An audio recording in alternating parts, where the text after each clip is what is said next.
কেউ একজন বলেছিল, আপনাকে ভীষণ ভালোবাসি। আমি বলেছিলাম, কেন?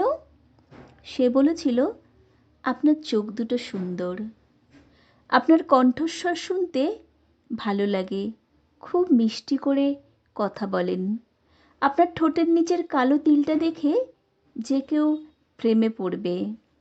আমিও তাই আপনাকে ভালোবাসি। আমি বুঝেছিলাম এটা তার ভালোবাসা নয়, এটা তার ভালো লাগা।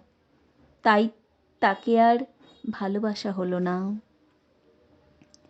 একজনকে একটা গোলাপ দিয়ে বলেছিলাম ভালোবাসি। তারপর কিছুদিন পর গোলাপটা তার কাছে চাইলাম। সে বলেছিল গোলাপটা শুকিয়ে গেছে, গন্ধহীন হয়ে গেছে, তাই ছুঁড়ে ফেলে দিয়েছি।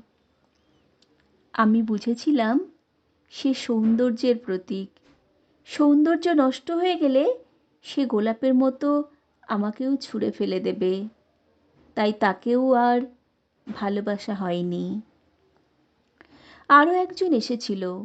সম্পর্কের শুরুতে তার ভালোবাসা ছিল অসীম, কিন্তু কিছুদিন যেতে না যেতেই বাড়ল তার অবহেলা। আমি বুঝেছিলাম সে নতুনে মুগ্ধ। একটু পুরানো হলে তার আর আগের মতো ভালো লাগে না। তাই তাকেও আর ভালোবাসা হয়নি। জীবনে ভালোবাসা পাওয়ার অযোগ্য মানুষটাকে ভালোবাসার থেকে সারা জীবন সঠিক মানুষের জন্য অপেক্ষা করা ভালো। সে জীবনে আসলে আপনার সৌন্দর্যকে নয়, আপনার ব্যক্তিত্বের প্রেমে পড়বে। তার কাছে আপনি কখনোই পুরাতন হবেন না। আপনার দেওয়া গোলাপটা শুকিয়ে গন্ধহীনা হয়ে যাওয়ার পরও যত্ন করে রেখে দেবে ডায়েরির ভাঁজে। ঠিক যেমন আপনাকে সারা জীবন হৃদয় মাঝারে যত্ন করে রাখবে সারা জীবন। সংগৃহীত, কণ্ঠে আমি সুমিত্রা হালদার।